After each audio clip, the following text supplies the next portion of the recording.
सच्ची घटना सुनाऊं। राजस्थान से एक सेठ ने सुना कि हमारे मंदिर से संत जा रहे हैं जगन्नाथ जी।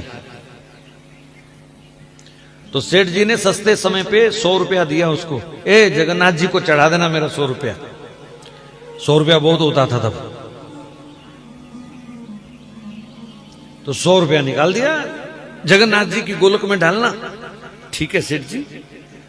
अब रास्ते में भूखा प्यासे संत पैदल जा रहे थे। भूखे प्यासे संत मिलने लगे।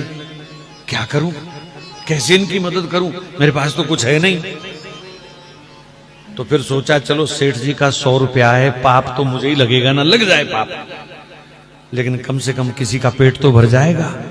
मुझे जो दोष लगेगा, नरक मिलेगा, देखी जाएगी, पर किसी की भूख प्यास मुझसे नहीं देखी जा रही।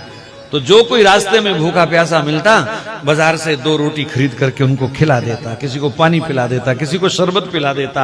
जगन्नाथ पहुंचते पहुंचते 2 रुपए बचे उस 100 में से।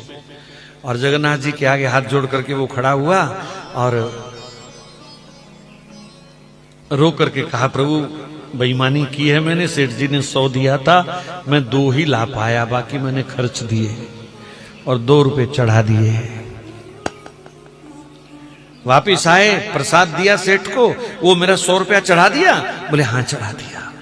बड़ा खुश हुआ, जगन्नाथ जी को बड़ा याद किया, मैं तो नहीं आ पाया, पर आप कितने दयालु हैं, मेरा 100 रुपया आपने स्वीकार कर लिया। अब बड़े लोगों को आदत होती है ना बार बार 100 रुपया बोलने की। मेरा 100 रुपया आपने स्वीकार कर लिया। ऐसे वो जगन्नाथ जी का धन्यवाद करते करते सो गया। तो जगन्नाथ जी स्वप्न में आ गए। स्वप्न में आ गए तो सेठ ने फिर ठाकुर जी के मुंह से सुनना चाहा, ओ महाराज आपको 100 रुपया भेजा था, मिल गया?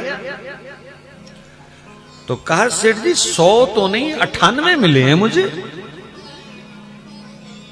अरे बड़ा बेईमान है वो महात्मा, 2 रुपए खा गया।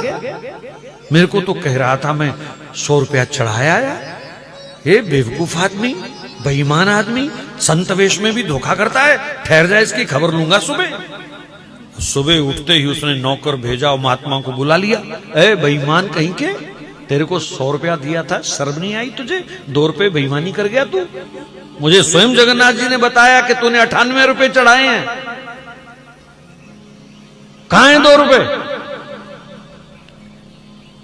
महाराज जब सेठ के मुंह से ये बात सुनी तो वो संत तो रोने लग गए। हे जगन्नाथ प्रभु, आज पता चला कि तुम क्या स्वीकार करते हो।